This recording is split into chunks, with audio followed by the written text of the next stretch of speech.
Shalom. Ya, selamat pagi Bapak Ibu Saudara yang kasih Tuhan. Selamat datang kembali di ibadah KU2 pagi hari ini. Saya rindu kita semua pagi hari ini menyiapkan hati kita untuk kita ketemu Tuhan pagi hari ini ya. Dia sudah hadir tempat ini, dia siap memberkati kita dengan berkat-berkat rohani. Dia siap menguatkan kita dan menegur kita. Dan saya rindu kita semua sama-sama menyiapkan hati kita dan membuka hati kita untuk kita boleh menerima berkat rohani yang Tuhan sudah sediakan buat kita pagi hari ini. Mari saya undang Bapak Ibu Saudara untuk bangkit berdiri, kita akan berdoa. Pertolongan kita dalam ibadah minggu yang kudus ini datang dari Tuhan, Allah mencipta segala langit, bumi dan segala isinya. Dia setia memelihara ciptaannya dan tidak pernah meninggalkan perbuatan tangannya dari selama-lamanya sampai selama-lamanya. Bapa kami dalam surga, kami ucap syukur Tuhan buat kasih-Mu, buat kebaikan-Mu Tuhan dalam hidup kami. Kalau sampai hari ini kami boleh tetap dalam keadaan yang baik Tuhan. Kami boleh tetap menikmati kasih Tuhan dan kebaikan Tuhan dalam hidup kami. Terima kasih Tuhan buat segala sesuatu yang sudah Tuhan kerjakan dalam hidup kami. Dan pagi hari ini kami berkumpul tempat ini, kami mau beribadah Tuhan, kami memuji Tuhan, menyembah Tuhan. Kami juga akan terima berkat firman Tuhan. Mari Roh Kudus beracara dari awal sehingga akhirnya, berbicara kepada setiap kami secara pribadi. Karena Engkau tahu Tuhan kebutuhan kami, setiap pribadi kami. Kau mengenal kami dan Kau mengetahuinya Tuhan. Kami berdoa Tuhan buat ibadah kami dari awal hingga akhirnya, biar hanya nama Tuhan saja yang dipuji, dimuliakan, ditinggikan. Terima kasih banyak Tuhan, di dalam nama Tuhan Yesus kami siap terima berkat firman Tuhan. Di dalam nama Tuhan Yesus kami juga siap memuji dan menyembah Tuhan. Terima kasih banyak Bapak, di dalam nama Tuhan Yesus kami sudah berdoa mengucap syukur. Haleluya, amin. Amin. Shalom Bapak Ibu sekalian. Ada sukacita di rumah Tuhan. Yang bersuka cita boleh lambaikan tangannya, kita boleh lihat kiri kanan depan belakang kita. Katakan selamat hari Minggu, berikan salaman paling hangat, senyuman yang paling manis. Dan kita yakin dan percaya bahwa kita datang ke rumah Tuhan untuk satu tujuan, untuk menyenangkan hati Tuhan kita, amin. Yang siap menyenangkan hati Tuhan, kita berikan kemuliaan paling dahsyat bagi Allah kita dong, amin.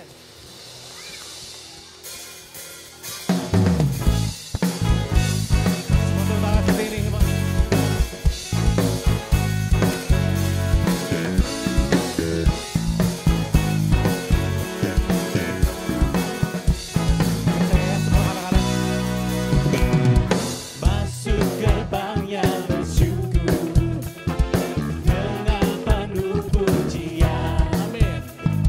Bersuka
Tuhan baik, anugerahnya kekal selamanya.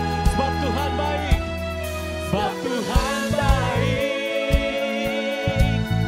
sebab Tuhan baik, sebab Tuhan baik, anugerahnya kekal selamanya. Sebab Tuhan baik, sebab Tuhan baik, anugerahnya kekal selamanya. Katakan sebab Tuhan baik, sebab Tuhan baik, anugerahnya kekal, anugerahnya kekal selamanya. Musik memuji Tuhanmu.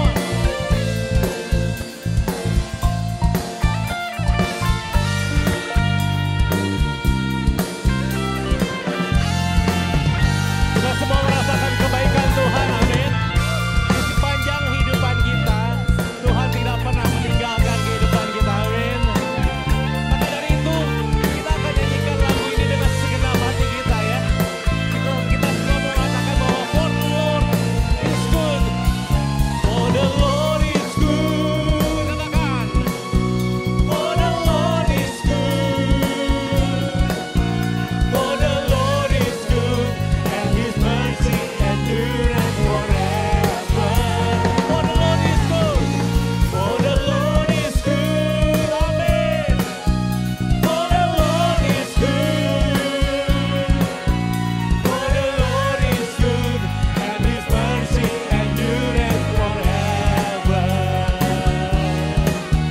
For the Lord is good, and His mercy endureth forever.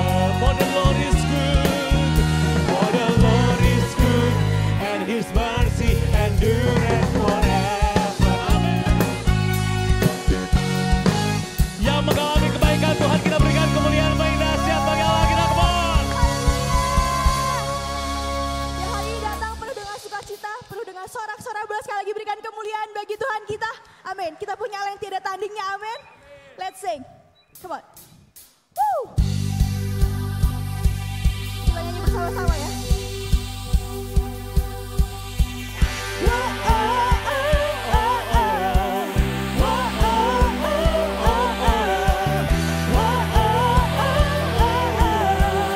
Sekali lagi boleh dengar. Come on, say.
Berkuasa Tuhan atas hidup kami. Kami bersyukur Tuhan buat setiap kebaikan-Mu, buat berkat-Mu Tuhan dalam hidup kami. Pakai kami Tuhan sesuai dengan untuk kemuliaan-Mu saja ya Bapa. Terima kasih Yesus Kau sudah hadir. Biar segala pujian, segala hormat, segala kemuliaan Tuhan kami kembalikan hanya ke dalam nama Tuhan Yesus Kristus. Haleluya. Amin. Silakan duduk.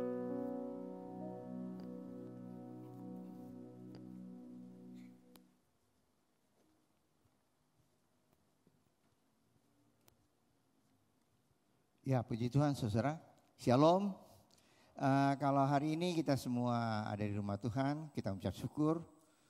Selain Tuhan memimpin hidup kita semua, menyertai, memberkati kita memperingati Tuhan juga menyertai dan memberkati negara kita. 78 tahun lamanya. Ya. Kita bisa hidup dalam negara ini dan kita bisa berbakti dengan leluasa sampai saat ini, itu adalah berkat Tuhan. Saudara-saudara, pada hari ini kita akan menyanyi bersama-sama Indonesia Raya dan disambung dengan mengheningkan cipta. Lagu Indonesia Raya adalah salah satu lambang negara yang harus dihormati. Oleh sebab itu pada saat kita menyanyikan lagu ini, kita berdiri dengan sikap sempurna, hormat, dan kita menyanyikan lagu ini. Ya, mungkin saudara sudah lama, banyak saudara yang sudah lama tidak mengikuti upacara bendera oleh sebab sudah lulus dan bekerja di kantor yang jarang upacara bendera, atau saudara berusaha, saudara bekerja atau berusaha dan sudah lama tentu ya. Oleh sebab itu mari pagi hari ini kita semua mengucap syukur pada Tuhan, kita menyanyikan lagu ini dan kita akan sambung dengan mengheningkan cipta. Aba-aba untuk masuk dalam mengheningkan cipta adalah untuk mengenang jasa para pahlawan yang sudah mendahului kita. Mari kita mengheningkan cipta. Mengheningkan cipta mulai. Mengheningkan cipta saudara, bukan berdoa ya. Mengheningkan cipta mulai. Kita mengheningkan cipta. Setelah itu selesai. Aba-aba selesai. Baik, saya minta mari kita akan berdiri bersama-sama dengan sikap berdiri dengan sikap sempurna. Kita akan menyanyi bersama-sama lagu Indonesia Raya.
padanya untuk Indonesia Raya. Indonesia Raya, merdeka, merdeka, tanahku, negeriku yang ku cinta. Indonesia Raya, merdeka, merdeka, hiduplah Indonesia Raya. Indonesia Raya, merdeka, merdeka, tanahku, negeriku yang ku cinta. Indonesia Raya, merdeka, merdeka, hiduplah Indonesia Raya. Untuk mengenang jasa para pahlawan yang sudah mendahului kita akan mengheningkan cipta. Mengheningkan cipta mulai.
Selesai. Silakan duduk.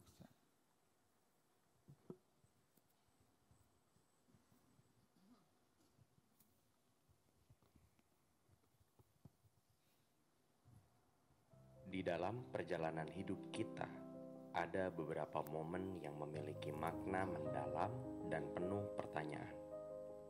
Salah satu momen itu adalah kematian. Pada Biblical Night bulan ini, kita akan membahas tentang kematian dari perspektif Alkitab.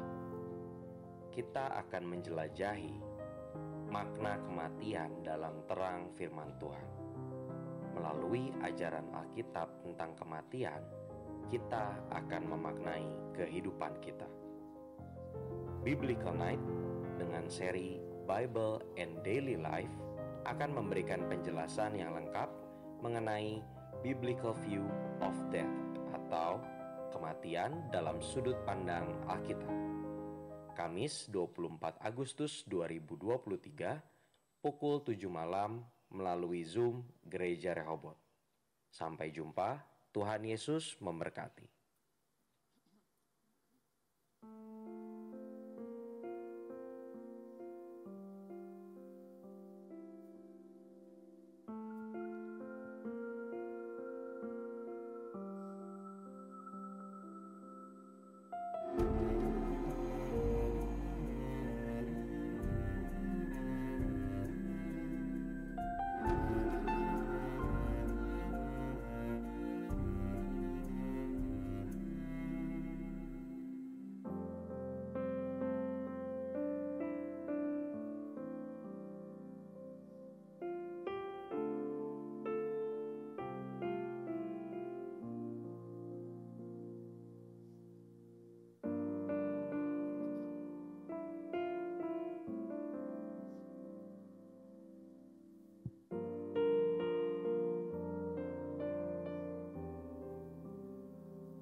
saudara, kelas KOR gelombang 2 akan segera dimulai. Mari bergabung dan bertumbuh bersama. Kelas KOR membership diadakan hari Minggu di minggu pertama dan ketiga. Kelas KOR Maturity 1 diadakan hari Rabu di minggu pertama dan ketiga. Kelas KOR Maturity 2 diadakan hari Senin di minggu pertama dan ketiga. Kelas KOR Ministry diadakan hari Senin di minggu kedua dan keempat. Dan KOR Mission diadakan hari Minggu di minggu yang kedua dan keempat. Kelas KOR ini akan dimulai pada bulan September dan Anda dapat mendaftarkan diri melalui link berikut. Sampai bertemu di kelas KOR. Tuhan Yesus memberkati. Selamat pagi Bapak Ibu Saudara, sekali lagi Shalom. Apa kabar saudara? Luar biasa. Hari Kamis kemarin kita baru memperingati hari kemerdekaan ya, ulang tahun ke-78. Ada yang ikut lomba? Ada yang menang lomba makan kerupuk? Atau balap karung seperti begitu?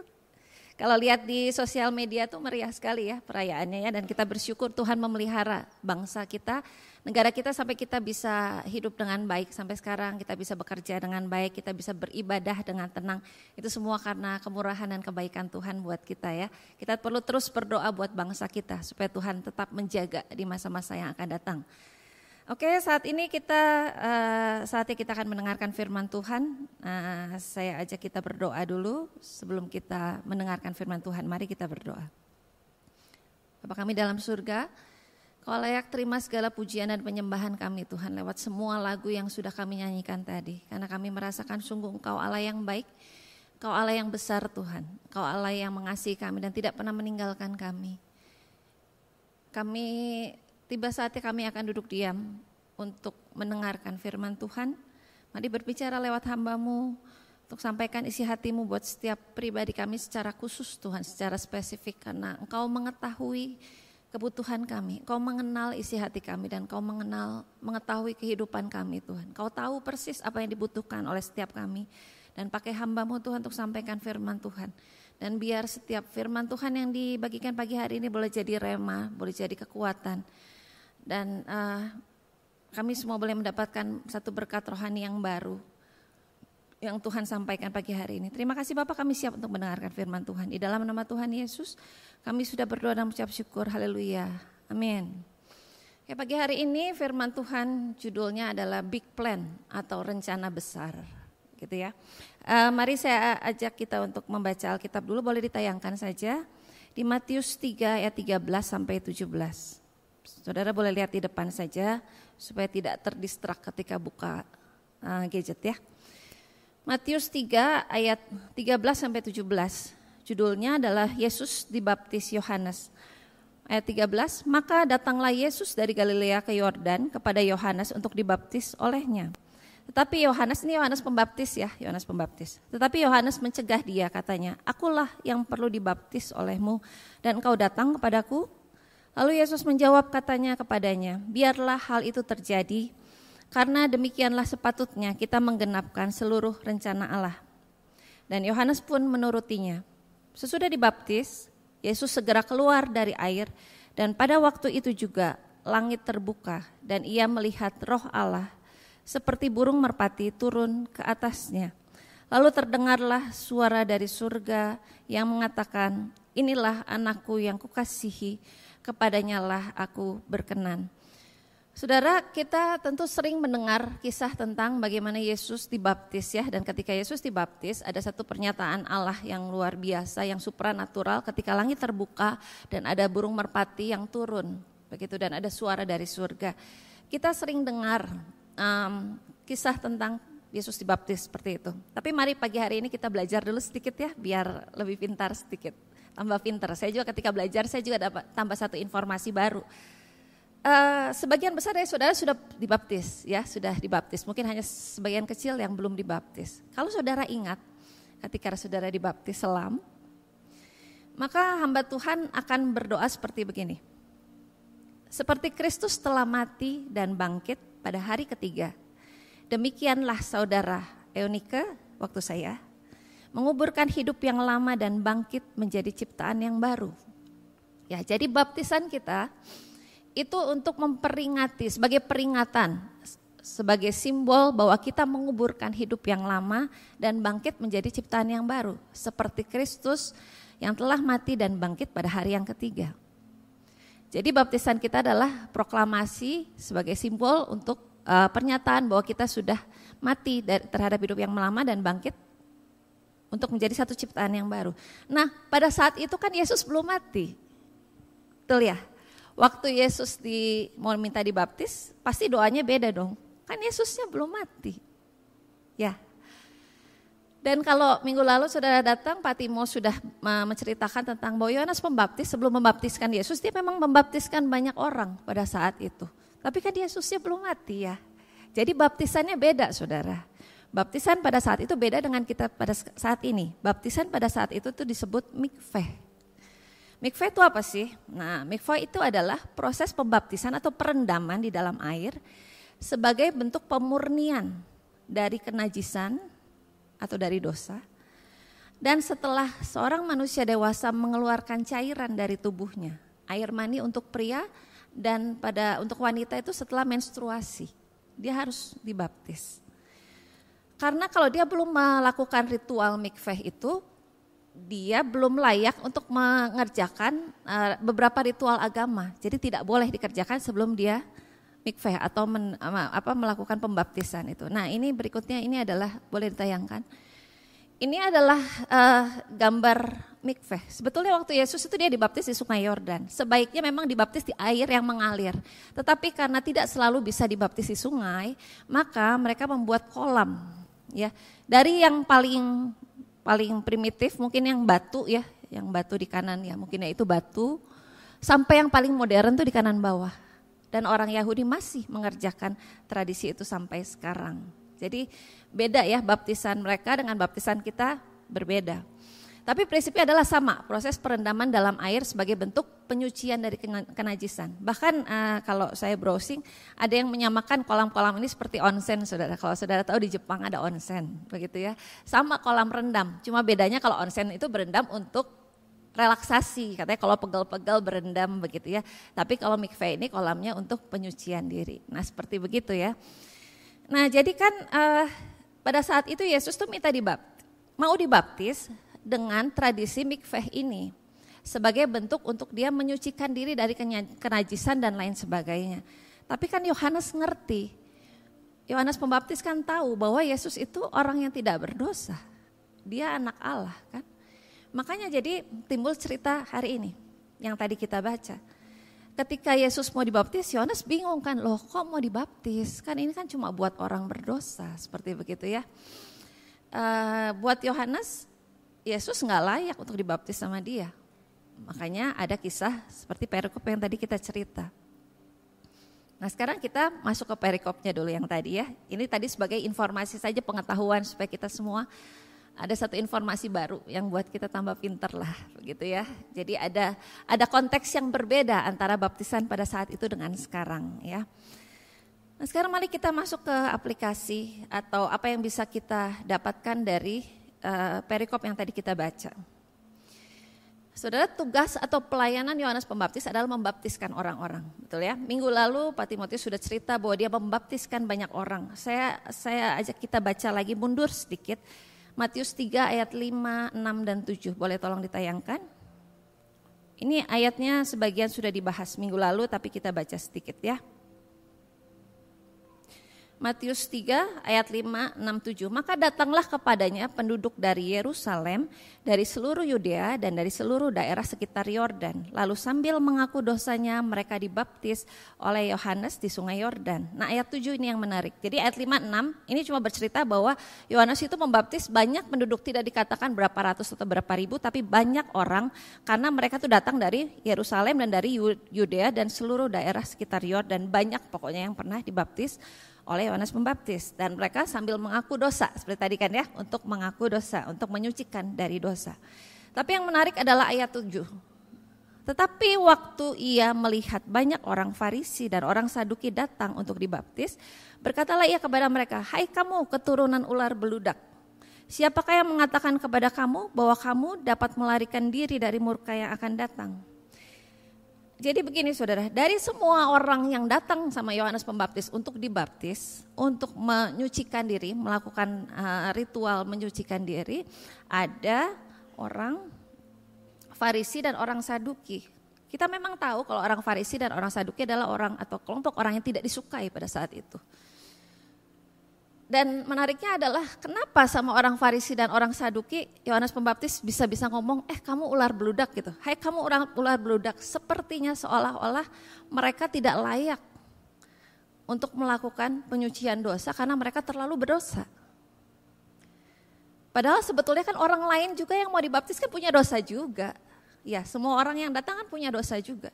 Tetapi kenapa dia hanya menegur dengan keras, bahkan kata-katanya keras atau kasar tanda kutip begitu ya, karena dia bilang kamu keturunan ular beludak. Padahal kan yang lain juga punya dosa juga, kenapa yang lain gak dibilang ular beludak juga seperti begitu. Nah, apa sih yang kita bisa pelajari? Oh ya, sebelumnya. Dan ketika Yohanes Pembaptis itu kan dia tadi bilang keturunan, kamu ular beludak, dan dia menegur dengan keras.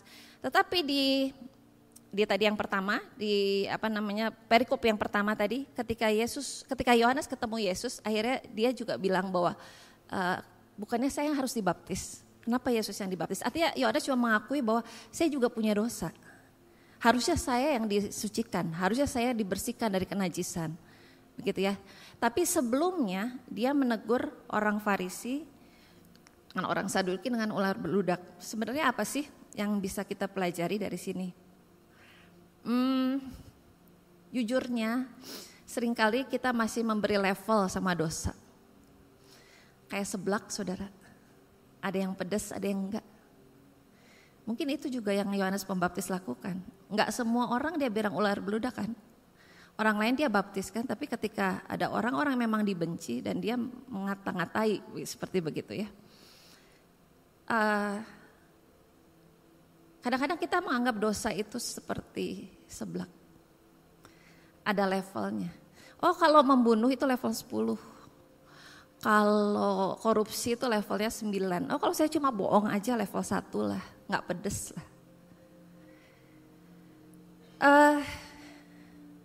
Tetapi sama seperti ketika Yohanes ketemu sama Yesus, dia akan merasa bahwa dirinya juga yang selama ini membaptiskan orang-orang yang mengaku dosa. Dia juga merasa bahwa dirinya juga berdosa juga. Dia perlu ampunan juga dari Tuhan. Kadang-kadang kita berani ngomongin dosa orang lain, kita berani membahas dosa atau kesalahan orang lain yang levelnya beda sama kita. Minggu lalu saya reuni sekolah 30 tahun. Udah lama gak ketemu sama teman-teman, baru 5 tahun deh kami ada reuni silver. Salah satu saya bilang ya, bukan sebagian besar topik, tapi salah satu topik pembicaraan adalah tentang teman-teman kami yang divorce. Dengan segala cerita cinta yang rumit begitu ya. Tapi tidak selama itu ya. Jadi maksudnya kami reuni bukan buat ngegosip, tidak begitu ya. Cuman salah satu topik adalah membahas teman-teman kami yang divorce begitu.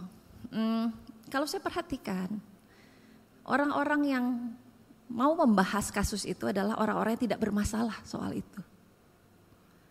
Mereka yang baik-baik saja, keluarganya baik-baik saja, maka mereka dengan nyaman membahas itu.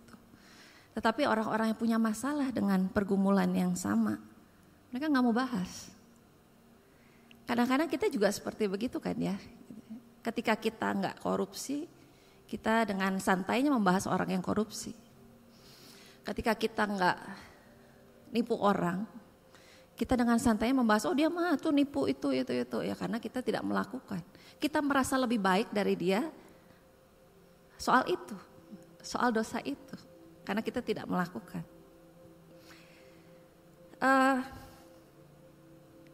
Ada satu quote, boleh ditayangkan? Quote ini selalu nempel ketika saya baca dan itu berkesan sekali. Don't judge others because they sin differently than you. Jangan menghakimi orang lain karena dosa mereka beda dengan dosa kita. Kita juga punya dosa. Tapi kadang-kadang kita menghakimi orang lain karena kita nggak ngerjain dosa yang tadi itu, yang membunuh, yang nipu, kita enggak. Tapi kita dengan beraninya menghakimi. Tapi sadarilah bahwa kita juga punya dosa. Dan semua dosa itu sama levelnya di hadapan Tuhan. Ya, Roma 3:23 katakan karena semua orang telah berbuat dosa dan telah kehilangan kemuliaan Allah. Enggak ada level-levelnya. Dosa sekecil apapun, bahkan dosa yang kita anggap ini mah cuma level 1, tetap aja kita mah kehilangan kemuliaan Tuhan.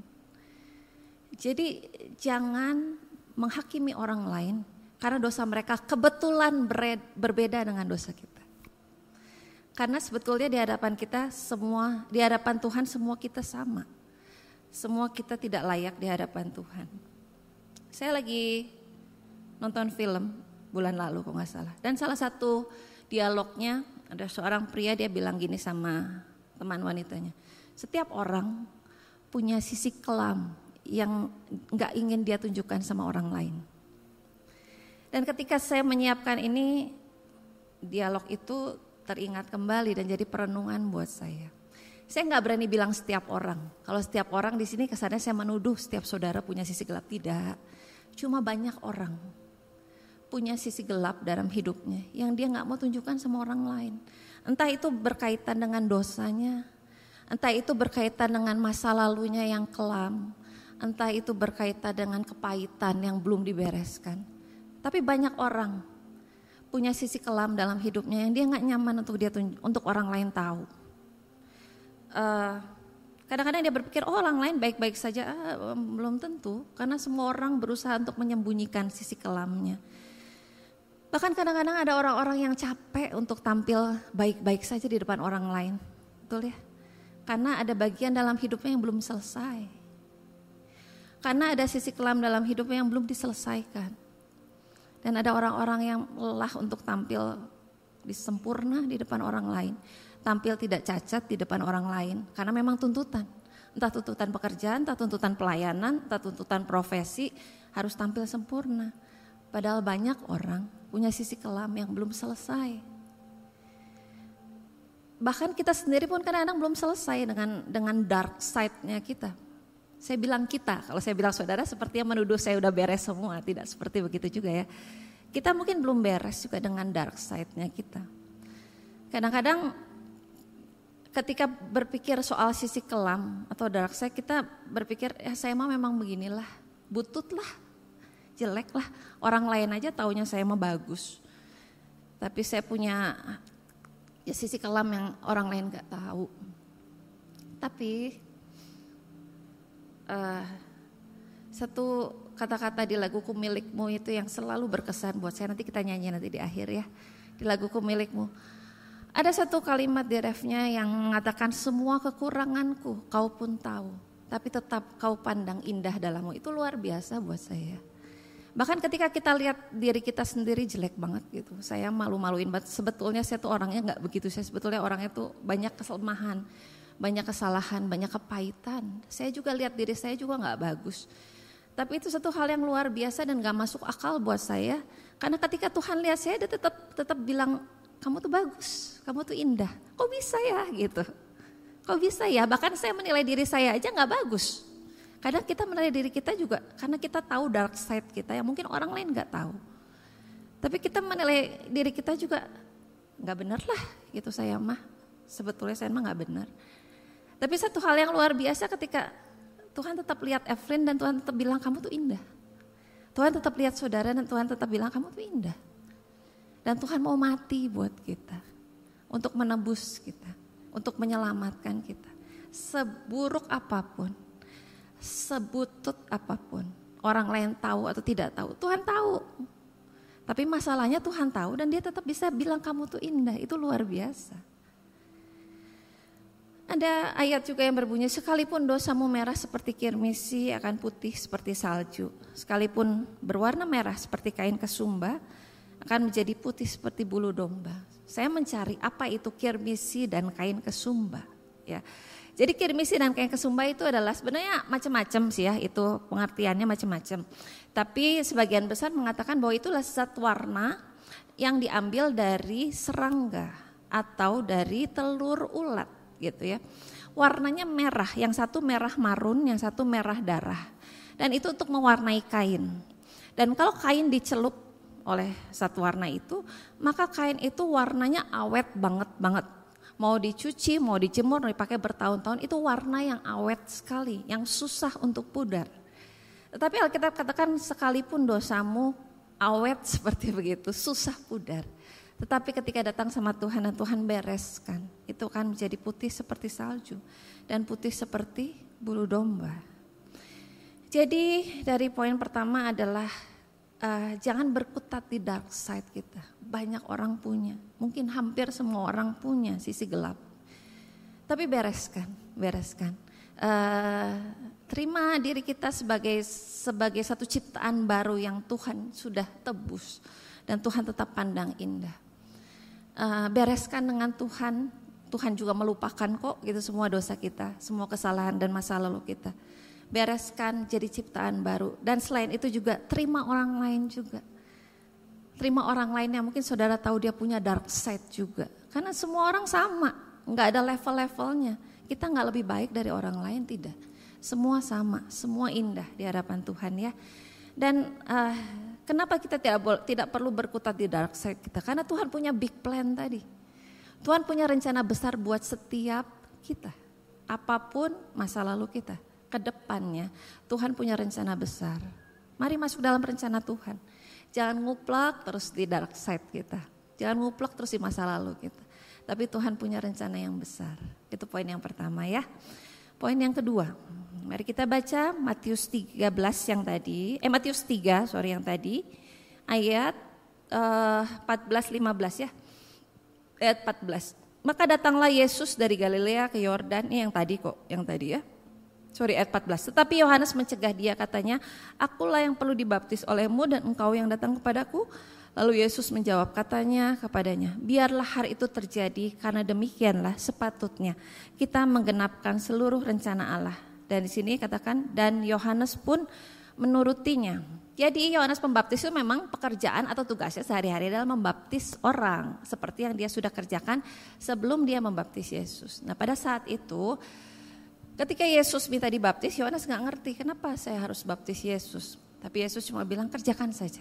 Karena dengan kamu mengerjakan itu, kamu menggenapkan seluruh rencana Allah. Dan di sini katakan Yohanes menurutinya. Dia cuma mengerjakan hal yang biasa saja. Dia membaptis seperti dia sudah membaptis banyak orang sebelumnya, dia kerjakan itu sama Yesus. Tapi apa efek dari ketaatan Yohanes? Apa efek dari Yohanes menurutinya? Pada saat itu kita tadi sudah baca terjadi hal supranatural, betul ya? Ada langit terbuka, ada burung merpati turun, ada suara dari surga. Itu tidak akan terjadi kalau Yohanes enggak nurut. Itu tidak akan terjadi kalau Yohanes tidak nurut. Tapi karena Yohanes nurut, walaupun itu hal-hal yang biasa saja yang dia kerjakan sehari-hari, tetapi Yesus memakai itu untuk menggenapi rencana Allah. Bahkan ada beberapa teori tentang Tritunggal yang mengambil cuplikan juga dari kisah ini. Kisah ini terjadi karena Yohanes nurut. Dia menuruti. Ketika suruh baptis, dia baptis. Dia mengerjakan pekerjaannya dan dia baptis. Dalam hidup kita, ada banyak pekerjaan, ada banyak kegiatan yang kita kerjakan sehari-hari. Dan Allah bisa memakai segala pekerjaan kita itu untuk menggenapi rencana Tuhan, big plan-nya Tuhan buat kita dan buat orang lain. Ini ada satu kisah nyata. Jadi seorang pemuda dia tinggal di Amerika. Dia tuh nggak punya uang, keluarganya miskin sekali. Sampai untuk sekolah dia harus jualan. Jadi dia jualan dari pintu ke pintu, door to door seperti begitu. Untuk menawarkan barang dagangan yang nggak ditulis dia jualan apa. Tetapi pada satu saat, pada satu malam dia sudah demikian lelah. Dan uang di kantongnya hanya tinggal $1, $1 lupa. Pokoknya tinggal $1 lah begitu ya di kantongnya. Dan dia lapar sekali karena hari itu mungkin belum ada yang beli jualannya dia. Terus sampai dia berpikir oke, di rumah berikutnya Di rumah berikutnya, saya mau minta makan deh, karena sudah terlalu lapar dan saya nggak punya uang. Dia hidup miskin sekali. Sampai ke rumah berikutnya dia ketok, lalu yang bukakan adalah seorang wanita cantik. Karena lihat itu wanita cantik banget, jadi dia malu untuk minta makan. Dia cuma bilang, boleh nggak saya minta minum, minta air putih, boleh nggak? Terus wanita itu dia melihat si pemuda ini dan lihat bahwa anak ini udah lemes dan kelaparan. Dia kasih segelas susu besar. Ini minum nak, begitu ya. Terus anak itu minum, pemuda itu minum dan sambil minum dia bilang, saya nggak punya uang sekarang. Saya harus bayar berapa buat susu ini? Nanti kalau saya udah punya uang, saya bayar ya. Gitu. Terus wanita itu bilang nggak usah. Saya diajar sama orang tua saya untuk berbuat baik ketika memang kita bisa mengerjakannya. Oke. Akhirnya pemuda itu dia pulang, terus dia dibangkitkan kembali semangatnya, dia punya tenaga kembali untuk dia jualan, dia dibangkitkan kembali imannya sama Tuhan karena ternyata dia anak Tuhan. Bahwa Tuhan tetap baik dan tetap memelihara dia. Waktu berlanjut, wanita ini tahun-tahun berlalu dan dia menjadi tua. Wanita ini lalu sakit. Mereka tinggal di desa kecil tadi. Dia sakit kandungan yang serius seperti begitu sampai perlu operasi yang rumit.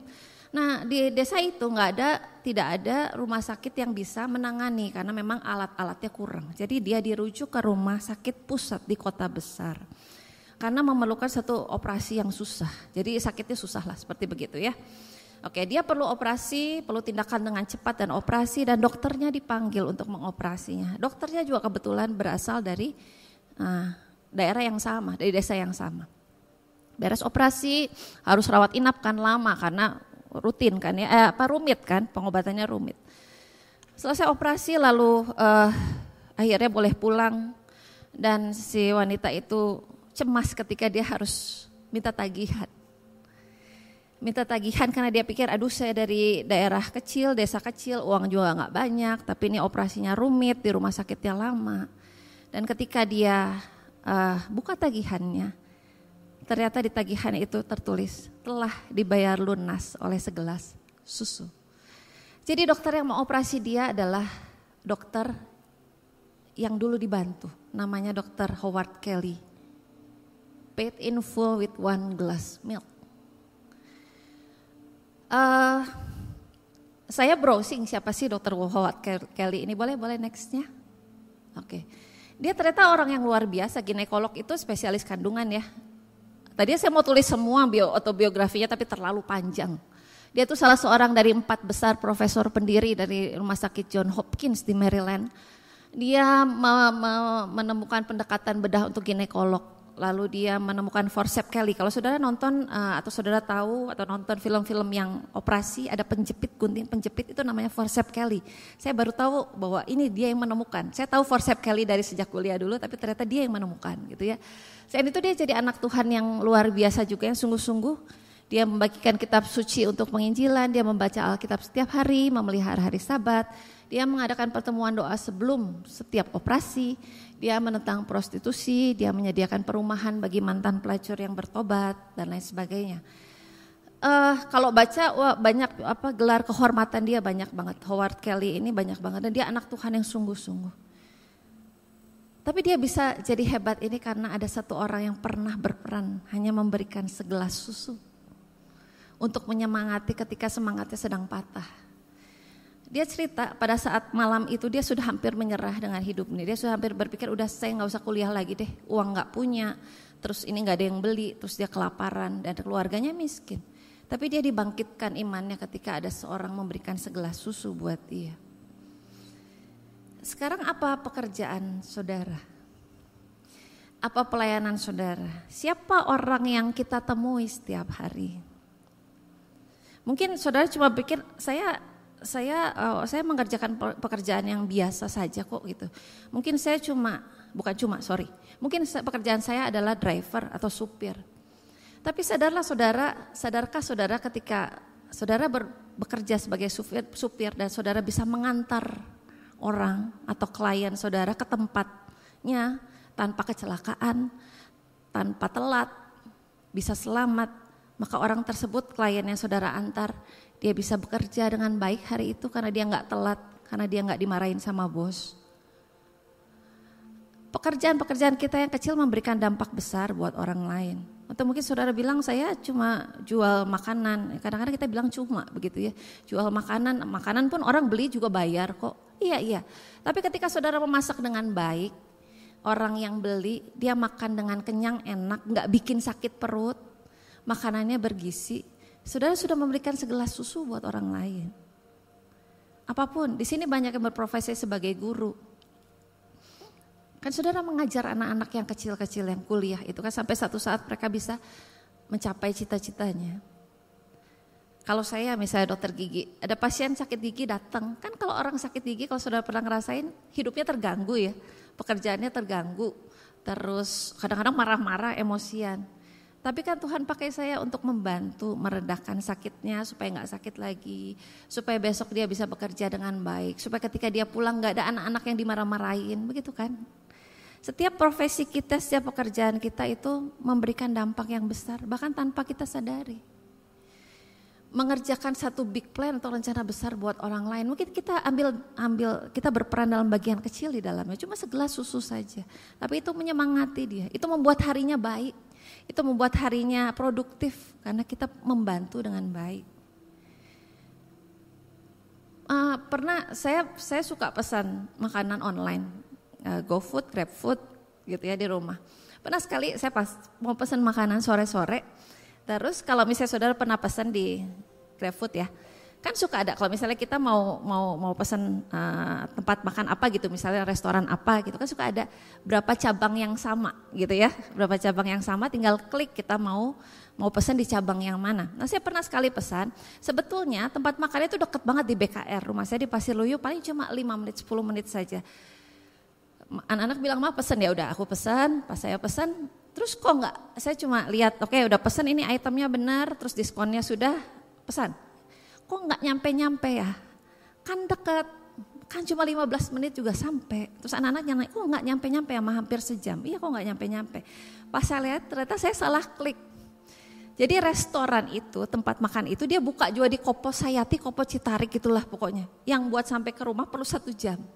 Saya salah klik.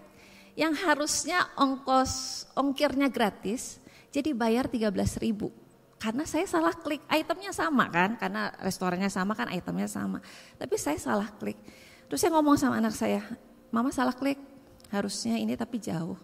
Tapi saya juga ngomong sama mereka, mungkin hari ini, mungkin ada ojol yang sedang menunggu pesanan, karena dia belum dapat pesanan. Mungkin ada orang yang, mungkin ada driver yang, saya hari ini belum dapat pesanan dan dia perlu uang. Mungkin begitu.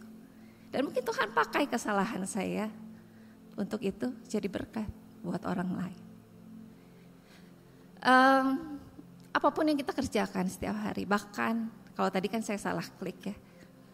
Tapi saya ajarkan itu juga buat anak-anak, saya ajarkan juga. Jadi walaupun salah gak usah ngomel. Walaupun misalnya harus keluar 13.000 gak apa-apa, mungkin buat saya adalah uang segitu. Tapi mungkin uang itu sedang diperlukan oleh orang lain. Dan Tuhan pakai salah klik saya untuk jadi berkat. Untuk memberikan rezeki buat mereka. Jadi apapun profesi kita gak ada yang remeh ya. Gak ada yang oh ini mah profesi yang rendah, gak ada. Oh ini mah kurang terhormat, ini mah terhormat, tidak ada. Hal kecil yang kita bisa kerjakan, tukang parkir bisa membantu mobil keluar tanpa tergores, jadi pemiliknya gak usah ke bengkel keluar uang seperti begitu. Sampai hal-hal yang mungkin besar kita anggap itu besar. Tapi Tuhan bisa pakai semuanya untuk mengerjakan big plan-nya. Untuk hidup kita dan juga untuk orang lain. Seperti begitu ya. Jadi waktu saya menyiapkan ini juga saya belajar banyak banget. Bagaimana saya menghadapi setiap hari, ketemu orang-orang yang Tuhan izinkan ketemu dengan saya setiap hari. Dan saya berpikir mungkin saya lagi kasih 1 gelas susu buat dia. Yang buat saya mungkin susu di rumah banyak, cuma kasih segelas. Tapi itu berarti buat dia. Oke, saya sampai di kesimpulan khotbah pagi hari ini. Yang pertama, ingat dosa tidak kayak seblak. Dosa semua sama pedesnya. Dosa semua sama membuat kita tidak layak di hadapan Tuhan. Tetapi kabar baiknya adalah walaupun Tuhan tahu semua kekurangan kita, tetap Dia pandang indah. Tetap Dia mati buat kita. Jangan berkutat di dark side, saudara. Nggak akan pernah selesai. Karena kita nggak bisa mengubah masa lalu. Tuh.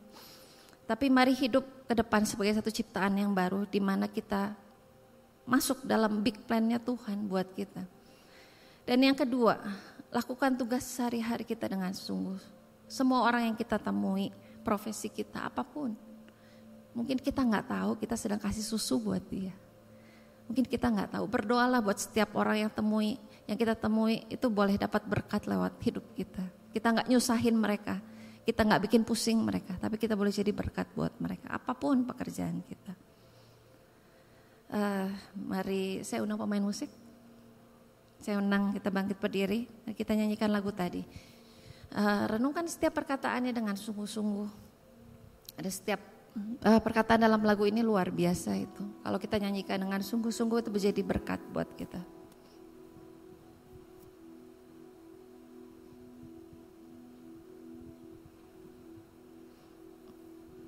Mari kita nyanyikan sama-sama, Ku milikmu.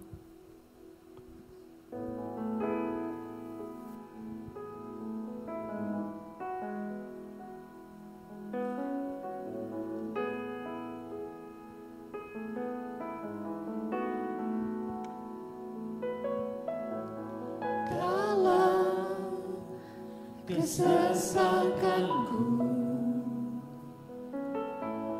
Kau beri kedamaian-Mu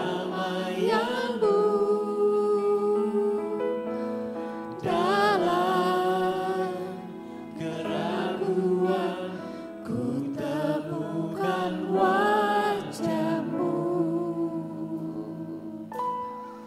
Karena pengorbanan-Mu, Karena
kasih-Mu Tuhan. Dan kami bersyukur Tuhan kalau Engkau mengasihi kami dengan begitu luar biasa. Di luar pikiran kami Tuhan, di luar pengertian kami. Kami yang penuh dengan kelemahan, kami yang penuh dengan kesalahan dan dosa Tuhan. Tapi tetap Kau pandang indah Tuhan, bahkan Kau mau mati buat kami. Dan bukan hanya mati menebus kami, tapi Kau mempunyai rencana yang besar buat kami Tuhan. Punya big plan buat kami Tuhan. Pagi hari ini kami bersyukur buat firman Tuhan yang kembali mengingatkan bahwa hidup kami berharga di mata Tuhan. Dan Kau berkarya lewat hidup kami. Kau punya rencana yang besar dalam hidup kami. Kami diingatkan juga Tuhan untuk setiap profesi, setiap pekerjaan di mana Tuhan tempatkan kami. Ajar kami untuk jadi berkat buat orang lain. Ajar kami untuk membagikan kasih Tuhan kepada orang lain. Dan kami berdoa semua setiap apapun yang kami kerjakan, setiap berkat apapun yang kami bagikan buat orang lain, itu boleh menguatkan mereka, mengenalkan mereka akan kasih Tuhan. Karena Engkau terlalu baik buat kami. Terima kasih Tuhan, terima kasih Roh Kudus. Terima kasih buat firman Tuhan pagi hari ini. Hamba mau mengucap syukur buat berkat firman Tuhan. Biar ini boleh jadi kekuatan buat kami, menegur kami, menguatkan kami, dan membangun iman kami. Terima kasih banyak Bapa. Di dalam nama Tuhan Yesus kami bisa berdoa dan mengucap syukur. Haleluya. Amin. Silakan duduk.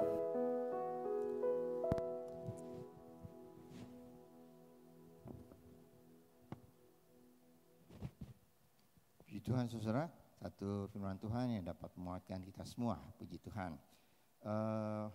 Beberapa pengumuman yang perlu saya sampaikan, yaitu setelah ibadah doa kebaktian umum 2 ada doa pengerja, Kedua, pelayanan Asar Kolektan itu bagi saudara yang ingin melayani Tuhan dalam Asar Kolektan, silakan saudara bisa mendaftarkan diri melalui link yang di screen tadi dan ada di dalam gadget saudara. Ya, Asar Kolektan sudah lama sekali tidak dibuka pelayanan ini oleh sebab memang jumlah Asar Kolektan di Gereja Rehoboth Jemaat Bandung waktu kemarin ini cukup banyak ya. Baik, selanjutnya ada kebaktian untuk umur emas, ya umur emas atau kebaktian lansia atau umur emas, Golden Age, yang sudah lama tidak diadakan oleh sebab COVID dan memang usia-usia yang demikian tidak boleh kumpul oleh sebab cukup membahayakan.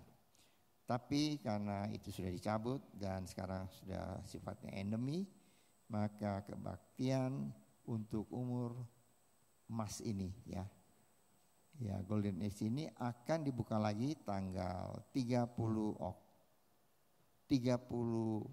Agustus, yaitu hari Rabu 30 Agustus akhir bulan ini jam 3 sore ya dibuka. Jadi saudara semua diundang, yang sudah mempunyai umur emas saudara diundang untuk hadir jam 3 di basement.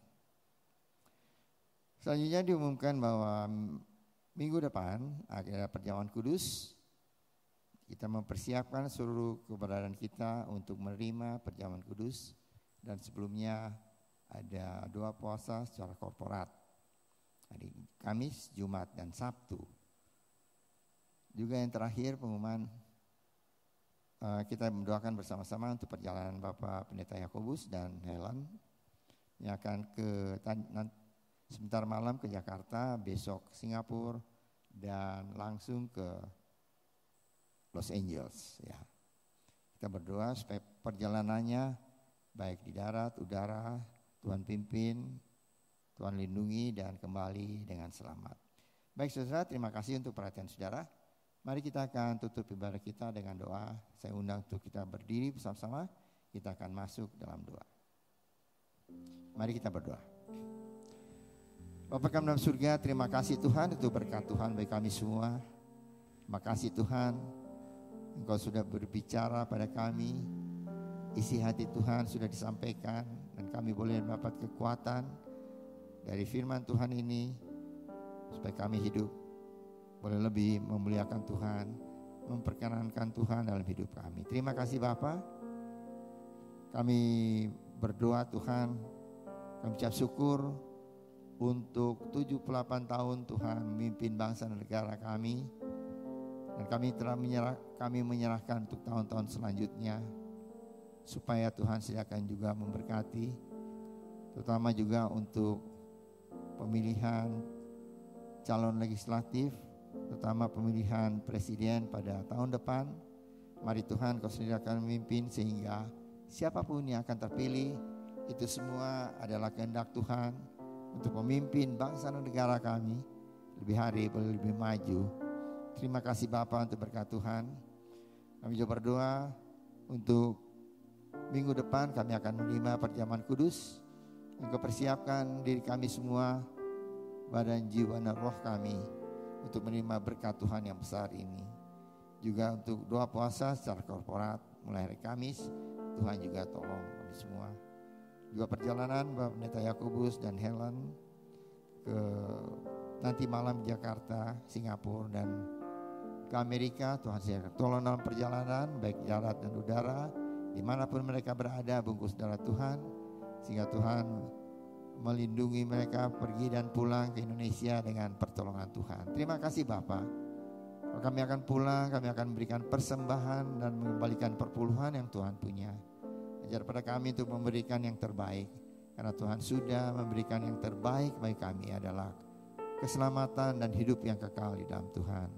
Kami akan masuk dalam minggu yang baru berjalan bersama dengan Tuhan. Kami percaya kami tidak sendiri, Engkau menyertai usaha kami, pekerjaan kami, pendidikan anak-anak kami semuanya.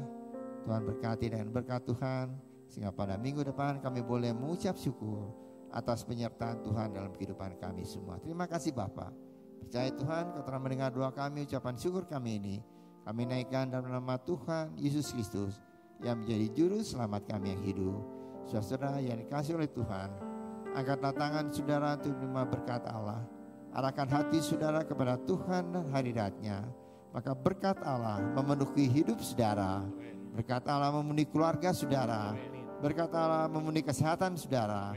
Berkat Allah memenuhi pekerjaan saudara. Dan jadilah berkat dimanapun saudara berada.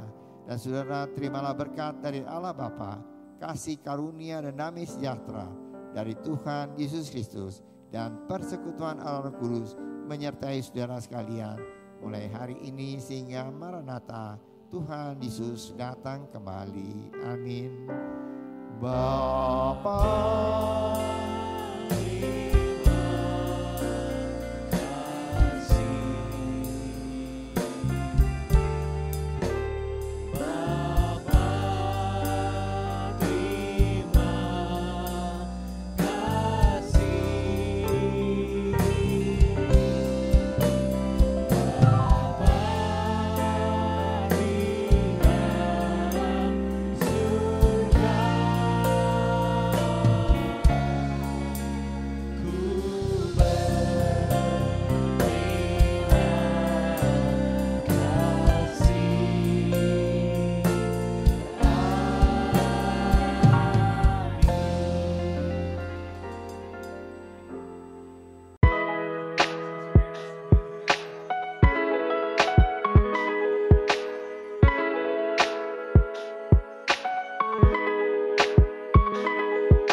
Bagi Anda yang tertarik ingin melayani di bagian asyir dan kolektan, Anda dapat mulai mendaftarkan diri Anda melalui link berikut ini.